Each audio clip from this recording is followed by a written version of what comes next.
Kolose pasal 3 ayat 5 sampai ayat yang ke-17, kita lihat di sana dalam perikopnya dikatakan manusia baru. Manusia baru, karena itu matikanlah dalam dirimu segala sesuatu yang duniawi, yaitu percabulan, kenajisan, hawa nafsu, nafsu jahat, dan juga keserakahan yang sama dengan penyembahan berhala. Semuanya itu mendatangkan murka Allah atas orang-orang durhaka. Dahulu kamu juga melakukan hal-hal itu ketika kamu hidup di dalamnya. Tetapi sekarang buanglah semua ini, yaitu marah, geram, kejahatan, fitnah, dan kata-kata kotor yang keluar dari mulutmu. Jangan lagi kamu saling mendustai, karena kamu telah menanggalkan manusia lama serta kelakuannya, dan telah mengenakan manusia baru yang terus-menerus diperbaharui untuk memperoleh pengetahuan yang benar menurut gambar kaliknya. Dalam hal ini, tiada lagi orang Yahudi dan orang Yunani, orang bersunat atau orang tidak bersunat, orang barbar atau orang skit, budak atau orang merdeka, tetapi Kristus adalah semua dan di dalam segala sesuatu. Karena itu, sebagai orang-orang pilihan Allah yang dikuduskan dan dikasihinya, kenakanlah belas kasihan, kemurahan, kerendahan hati, kelemah lembutan, dan kesabaran. Sabarlah kamu seorang terhadap yang lain, dan ampunilah seorang akan yang lain apabila yang seorang menaruh dendam terhadap yang lain. Sama seperti Tuhan telah mengampuni kamu, kamu perbuat jugalah demikian. Dan di atas semuanya itu kenakanlah kasih sebagai pengikat yang mempersatukan dan menyempurnakan. Hendaklah damai sejahtera Kristus memerintah dalam hatimu, karena untuk itulah kamu telah dipanggil menjadi satu tubuh, dan bersyukurlah. Hendaklah perkataan Kristus diam dengan segala kekayaannya di antara kamu, sehingga kamu dengan segala hikmat mengajar dan menegur seorang akan yang lain, dan sambil menyanyikan mazmur dan puji-pujian dan nyanyian rohani, kamu mengucap syukur kepada Allah di dalam hatimu. Dan segala sesuatu yang kamu lakukan dengan perkataan atau perbuatan, lakukanlah semua itu dalam nama Tuhan Yesus sambil mengucap syukur oleh Dia kepada Allah Bapa kita. Yang percaya katakan amin. Nah, Bapak Ibu Saudara yang dikasihi oleh Tuhan, kita melihat di sini bagaimana Rasul Paulus memberikan sebuah pengertian kepada jemaat di Kolose tentang manusia baru. Nah, di sini kita melihat bagaimana dia memberikan sebuah penekanan seperti apa yang dikatakan pada ayat yang ke-11. Pada ayat yang ke-11 dikatakan pada bagian terakhir atau kalimat terakhir dari ayat 11 dikatakan, tetapi Kristus adalah semua dan di dalam segala sesuatu. Jadi dikatakan Kristus adalah semua dan di dalam segala sesuatu. Nah, apa maksudnya? Nah, seperti yang sering saya dengung-dengungkan, dan ini adalah bisa menjadi masalah kita. Kita seringkali berupaya dengan kemampuan kita untuk berupaya melakukan sesuatu dalam tanda kutip untuk Tuhan dengan cara kita, dengan kekuatan kita, berusaha membebaskan kita dari kebiasaan kita, berusaha membebaskan kita dari kemarahan, kegeraman dengan kemampuan kita. Nah, ini yang membuat kita bisa jadi stres, depresi, dan memang akan mengalami kegagalan. Tapi yang benar itu adalah seperti apa yang dikatakan Paulus, tetapi Kristus adalah semua dan di dalam segala sesuatu. Artinya, mengizinkan Kristus bekerja di dalam diri kita. Mengizinkan Kristus yang bekerja dalam diri kita, memperbaharui kita, bekerja di dalam kita. Jadi, bukan kita yang sedang bekerja, tapi Kristus yang bekerja di dalam kita dan melalui kita. Maka ini adalah sebuah keadaan yang membuat kita bisa mengerti bahwa bukan kita yang sedang melakukan sesuatu untuk Tuhan, tapi Tuhan yang sedang mengerjakan sesuatu di dalam diri kita dan melalui kita. Dan itulah yang disebut kita menjadi satu tubuh dengan Kristus. Maka dikatakan pada ayat yang seperti apa yang kita lihat pada ayat yang 15, hendaklah damai sejahtera Kristus memerintah di dalam hatimu. Kata memerintah di situ kan kita melihat hendaklah damai sejahtera Kristus memerintah. Secara sederhana kita mendengar ataupun pasti mengerti kata memerintah, artinya damai sejahtera Kristus memerintah itu berarti memerintah, mengendalikan, mengatur, menguasai.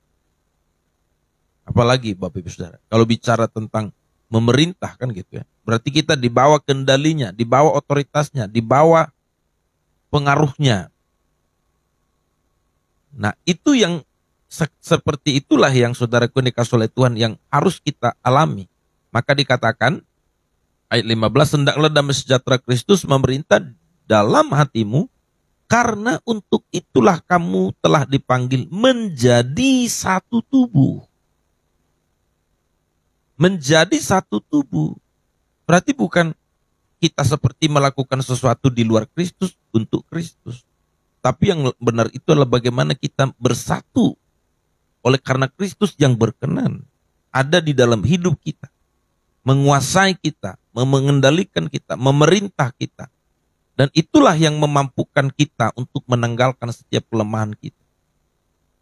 Maka banyak orang seperti model-model perjanjian lama atau Taurat Al-Farisi dengan melakukan syariat-syariat, lalu dengan merasa dengan mengerjakan dengan kemampuan, baik kebaikan, kesalehan dengan kemampuan sendiri. Nah biasanya kita akan terjebak dengan jenuh, gagal, bosan, akhirnya merasa stres dan depresi. Karena kita berupaya dengan kekuatan kita, berupaya dengan kemampuan kita. Sekalipun kita dalam hal ini merasa bahwa kita sedang berusaha mengerjakan firman. Padahal kalau kita sedang berusaha mengerjakan firman berdasarkan kemauan kita, maka nanti kalau kita berhasil, maka yang terjadi kita melihat diri kita seolah-olah melakukan sesuatu kepada Tuhan. Dan itu akan memberikan dampak lain seperti merasa berjasa, seperti merasa berkontribusi. Seperti ahli Taurat dan Farisi, mereka merasa sudah melakukan sesuatu kepada Allah sehingga mereka juga berharap diperlakukan istimewa dan khusus karena mereka sudah menganggap melakukan sesuatu. Maka berbeda dengan kita, Kristus yang mengerjakan segalanya dalam diri kita. Saudara yang sampai hari ini mungkin kita belum bisa mengampuni, jangan-jangan kita sendiri yang sedang berusaha tanpa Kristus. Tetapi yang benar itu ya adalah ketika kita mengatakan Tuhan, kerjakanlah kasih-Mu, pengampunanmu di dalam diriku. Dan bekerjalah melaluiku sehingga aku bisa melepaskan pengampunan. Maka ketika saudara nanti berhasil melepaskan pengampunan, saudara tidak melihat saudara yang punya jasa kontribusi, tapi saudara melihat Allah yang bekerja dalam dirimu. Sehingga ketika saudara sudah bebas dari kepahitan, Bapak Ibu saudara akan berkata, terima kasih Tuhan, Kau sudah mengerjakan sesuatu yang mulia dalam hidupku. Aku sungguh bersyukur untuk kasih-Mu. Coba kita lihat di sini. Apa yang terjadi? Tuhan yang ditinggikan. Makanya tadi seperti lagu kita, semua anugerah Tuhan. Bukan karena kebaikan, kecakapan, kesalehan, kekayaan, dan apapun itu. Tidak ada apapun yang membuat kita pantas dan layak berkenan di hadapan Allah. Termasuk perbuatan baik dan kesalehan kita tanpa Kristus dan di luar Kristus. Maka itu sebabnya Bapak Ibu Saudara, bagian kita apa kalau begitu Pak? Kalau Kristus yang mengerjakan dalam diri kita dan Kristus bekerja melalui kita, apa bagian kita? Kita taat, rela dibentuk. Bagai bejana, Tuhan mau bawa kemana? Rela, nurut. Kita tidak boleh punya sebuah ketentuan apapun. Makanya katakan, hendaklah damai sejahtera Kristus memerintah dalam dirimu. Jadi Tuhan mau bawa kemana? Ikut. Tuhan mau bawa alurnya kemana, ikut. Nah, masalahnya kita seringkali, saudaraku nih, kasih oleh Tuhan, Tuhan mau bawa kita kepada sebuah proses pemulihan. Nah, kita punya cara sendiri, kita mencoba dengan upaya kita. Sebabnya Bapak Ibu Saudara, disinilah perlu kita melihat bagaimana dikatakan ayat yang ke-12. Karena itu sebagai orang-orang pilihan Allah yang dikuduskan dan dikasihinya, kenakanlah belas kasihan, kemurahan, kerendahan hati, kelemah lembutan dan kesabaran. Ayat 13, sabarlah kamu seorang terhadap yang lain dan ampunilah seorang akan yang lain apabila seorang menaruh dendam terhadap yang lain. Sama seperti Tuhan telah mengampuni kamu, kamu perbuat jugalah demikian. Maka Bapak Ibu, ini adalah hal yang penting untuk kita lihat. Coba selama ini mungkin kita berjuang ya. Aku berusaha untuk mengasihi suamiku supaya aku mengasihi dia. Saudara sedang berusaha. Mungkin ini tidak bermaksud kita supaya punya kontribusi atau jasa. Tapi mungkin adalah kesalahan kita dalam mengasihi suami. Padahal yang benar itu adalah bukan kita sedang berusaha. Tetapi kita berkata, Tuhan, kerjakanlah kasih-Mu di dalam diriku. Dan bekerjalah melaluiku supaya aku bisa mengasihi suamiku ini. Maka yang jadi kasih kita itu nanti kan kasih agape kan. Coba kalau selama ini kan kasih kita kan kasih, pasti kasih yang disebabkan oleh sebab akibat toh. Ya suami baik, istri juga baik. Istri baik, suami juga baik. Nah, tapi kalau itu kan standarnya masih kasih oleh karena sebab akibat. Atau mungkin kasih seperti yang kita kenal ada beberapa tingkatan kasih karena kasih eros gitu ya. Tetapi kita sampai mengalami kasih agape, dan kasih agape itu nggak bisa muncul dari diri kita. Kasih agape itu hanya muncul ketika Kristus mengerjakan dalam diri kita. Dan kita juga sering menjadikan pengampunan kepada orang lain kan standarnya kita kan. Orang itu udah mulai berubah, udah mulai melunak, atau sudah lama deh. Kita pun sudah mulai lupa gitu ya. Dan itu sebenarnya bukan proses penyelesaian, itu hanya proses di mana kita mulai menganggap tidak semarah dulu, tapi sekarang kemarahannya sudah mulai menguap gitu ya. Tapi nggak sembuh. Tetapi yang benar itu adalah kita berkata, Tuhan, Engkau mengerjakan pengampunan di dalam diriku.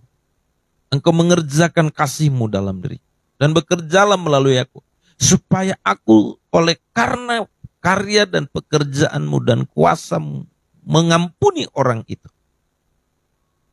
Maka ketika saudara berhasil mengampuni seperti yang saya katakan, saudara tidak melihat Bapak Ibu saudara tidak melihat diri kita jadi pahlawan. Tapi yang kita lihat Kristus yang menjadi pahlawan kita. Makanya kita tidak berkata, ya kalau aku dulu paling sakit. Tapi aku berusaha untuk mengampuni dia. Maka sekarang sudah mengampuni dia, aku udah keterima. Kan akunya lagi yang muncul. Tapi kalau kita sadari, kalau aku nggak mungkin bisa ngampunin dia. Tapi karena Kristus mengerjakan di dalam aku, oleh firman-Nya dan tuntunan Roh Kudus-Nya, dan melalui aku mengampuninya. Maka kita berkata, orang bertanya, kamu kenapa ya? Aku tahu kan begitu sakit dulu kamu diperlakukan sama si A itu. Terus sekarang saya lihat kamu kayak enjoy saja. Sekarang kamu sepertinya tidak dendam lagi sama dia.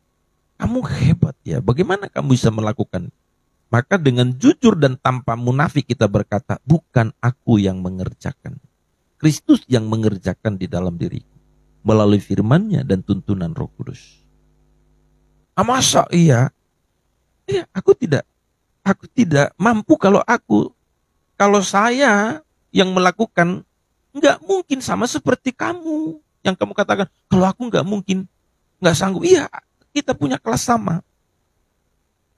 Kalau aku membuang Kristus dari proses pengampunan, aku tidak mungkin mengampuni sama seperti kamu. Mau berapa tahun juga dengan berbagai cara apapun. Mau puasa kek, mau buat apa kek, semua segala macam. Tapi kita menarik atau menyisihkan Kristus dari proses pengampunan itu? Nggak mungkin. Kalaupun kita merasa aku udah ngampuni kok, jujur, selidiki sampai dalam hati. Makanya sampai seperti Kristus melakukannya kepada kita, Bapa ampuni mereka sebab mereka tidak tahu apa yang mereka perbuat. Itu tulus doh. Itu bukan lip service. Itu bukan pencitraan. Yesus bukan sedang tersalib, nggak enak deh, masa saya Tuhan tidak mengampuni orang ini. Ya saya mesti menyampaikan sesuatu perkataan yang meyakinkan mereka bahwa aku telah mengampuni. Bukan itu benar-benar sebuah pernyataan dalam sebuah kemurnian ketulusan berkata, Bapa, ampuni mereka sebab mereka tidak tahu apa yang mereka perbuat. Waduh, saudara. Padahal saudara tahu nggak pada kala itu bagaimana dia didera, disiksa, dianiaya, diludahi, dicambuk, dihina sehina-hinanya. Bahkan sebenarnya dalam beberapa penafsiran mengatakan, maaf nih, dia ditelanjangi sebenarnya. Itu artinya dia benar-benar dipermalukan secara moral. Tapi dia menanggung semua itu. Dia berkata, ampuni mereka Bapak. Kok bisa ya? Sekeren itu. Karena itu yang saya katakan tadi. Kalau Kristus tidak mengerjakan dalam diri kita, nggak mungkin. Makanya saya jelas mengatakan kesalehan manusia dan perbuatan apapun itu seperti kain kotor di hadapan Allah. Karena tanpa Allah dan tanpa Kristus, kita tidak pernah bisa. Sama seperti ahli Taurat dan Farisi. Saya mau tanya Bapak Ibu Saudara, kira-kira perbuatan mereka the best loh. Memelihara hari Sabat, terus menjaga semua sikap, tindakan, perkataan mereka. Waduh, secara ukuran manusia. Makanya orang-orang penganut ataupun umatnya kan menganggap mereka setengah Tuhan toh. Diperlakukan istimewa. Didengar suaranya. Tetapi Tuhan mengatakan kamu seperti kuburan. Luarmu bersih, dalammu busuk. Artinya ternyata yang dalam dalam ukuran manusia mereka telah melakukan sebuah kesalehan yang begitu luar biasa, begitu unggul gitulah ya kan, dibanding yang lain. Ternyata di hadapan Tuhan mereka cuman seperti kuburan. Kok bisa? Karena mereka melakukan atas dirinya sendiri dan untuk kemuliaannya sendiri, bukan atas nama Tuhan dan untuk kemuliaan Tuhan. Maka supaya jadi atas nama Tuhan untuk kemuliaan Tuhan, kita mesti menyadari, aku tidak bisa mengerjakan apapun Tuhan yang berkenan kepadamu. Tetapi kerjakanlah sesuatu yang baik dalam diriku. Maka setiap perbuatanku, setiap perkataanku adalah karena Kristus yang melakukannya. Kan itu tadi yang dikatakan oleh Paulus, saudaraku yang dikasihi oleh Tuhan, seperti apa yang saya sampaikan tadi pada ayat yang ke-11 itu. Tetapi Kristus adalah semua dan di dalam segala sesuatu. Dan dikatakan juga pada ayat yang ke-17. Dan segala sesuatu yang kamu lakukan dengan perkataan atau perbuatan, apa dikatakan di sana?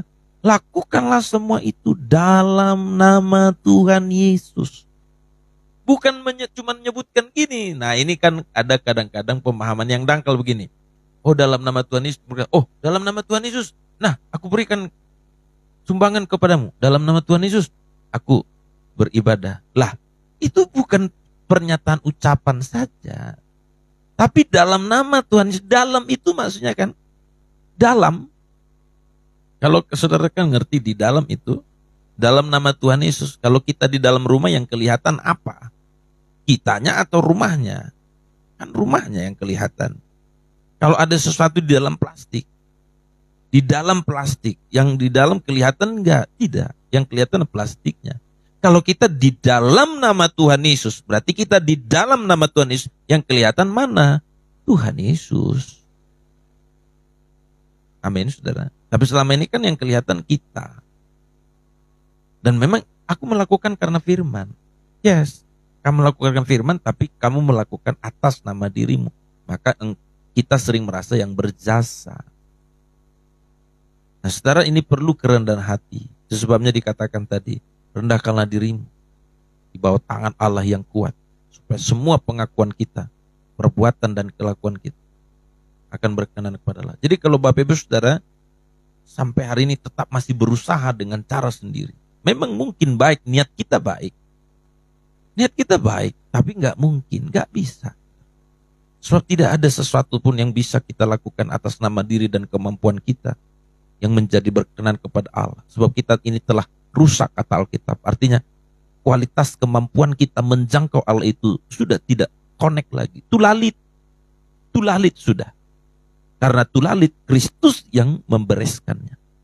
Maka hanya Kristus yang bisa diperkenan oleh Allah menjadi perantara kita. Maka Kristuslah yang mengerjakan sesuatu yang baik dalam diri kita. Dan melalui kita menjadi persembahan yang berkenan pada Allah. Jika tidak, menjadi kain kotor seperti ahli Taurat. Maka di sini, akuilah Kristus dalam setiap lakumu, kata Paulus juga. Akui dia dalam setiap lakumu. Maka secara sederhana, saya sering memberikan sebuah ilustrasi begini. Kalau kita mungkin memberikan sebotol mineral kepada seorang, katakanlah security di sebuah tempat. Kita beri, Pak, saya lihat Bapak keringatan nih, kepanasan nih Pak, ini satu botol air mineral, mohon diterima ya Pak. Kalau saudara merasa itu adalah digerakkan oleh diri saudara dan kemauan saudara, maka saudara pasti melihat bahwa Bapak Ibu saudara yang berbuat baik dan berjasa. Tapi kalau dalam hal sederhana itu, Bapak Ibu saudara mengatakan, Kristuslah yang menggerakkan hatiku dan bekerja melaluiku, sehingga sekalipun perbuatan itu begitu kecil di mata orang, tapi aku melakukannya karena Kristus. Maka apa yang kita lihat, terima kasih Tuhan, Engkau mengerjakan sebuah kebaikan dalam diriku dan melaluiku, dan aku telah menjadi alat-Mu. Sekarang kita koreksi, kira-kira kita merasa berjasa enggak dengan prinsip seperti itu? Tidak. Terus yang kita muliakan siapa? Diri kita enggak? Enggak. Siapa? Kristus. Karena jelas tadi kalimatnya, kita sadar itu bukan karena perbuatan kita, tapi Kristus yang mengerjakan dengan tangan yang tak terlihat dalam kuasa Roh Kudus yang mendorong sebuah kebaikan dalam diri kita. Dan ketika kita melakukannya itu, kita sadar kita adalah hanya alatnya. Dan itulah yang disebut menjadi perbuatan yang baik, yang berkenan kepada Allah dan kelak menjadi upah kita. Di luar itu, sebesar apapun pengorbanan perbuatan kita, jikalau kita merasa itu perbuatan atas kemauan kita sendiri, tidak dihitung Tuhan. Kiranya apa yang saya sampaikan ini saudara, membuat kita makin terus menggelora melakukan sesuatu yang the best, yang terbaik, termasuk di pelayanan kita, di keluarga kita, dan segala sesuatunya. Maka itu sebabnya saudara, ini hal yang penting untuk kita pikirkan di dalam Kristus. Makanya dikatakan ayat 17, dan segala sesuatu yang kami lakukan dengan perkataan atau perbuatan, lakukanlah semuanya itu di dalam nama Tuhan Yesus, sambil mengucap syukur oleh Dia kepada Allah. Perhatikan kalimat ini, sambil mengucap syukur oleh Dia. Siapa Dia di situ? Yesus. Kepada Allah Bapa kita. Oleh Kristus kita mengucap syukur. Di dalam Kristus kita tadi melakukan perkataan dan kelakuan kita. Dan mengucap syukur kepada siapa? Kepada Allah Bapa. Amin buat firman Tuhan, kiranya firman ini bisa memberikan sebuah pengertian bagi kita, supaya kita berjalan, bergerak, berkata, bertindak di dalam Kristus, bukan di dalam diri kita sendiri. Supaya kita mengalami damai sejahtera Allah tadi. Sekarang, kalau agak sedikit saya sambungkan. Kenapa kita tidak mengalami damai sejahtera, padahal kita sudah merasa melakukan ABC dan segala macam? Sebab kita belum diperintah dan belum melakukan di dalam Kristus. Hari ini saya percaya damai sejahtera Tuhan akan melingkupi hati kita, sehingga kita menikmati perjalanan rohani kita.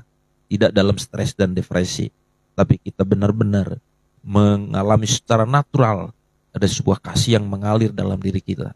Bukan sebuah Taurat yang mengancam kita.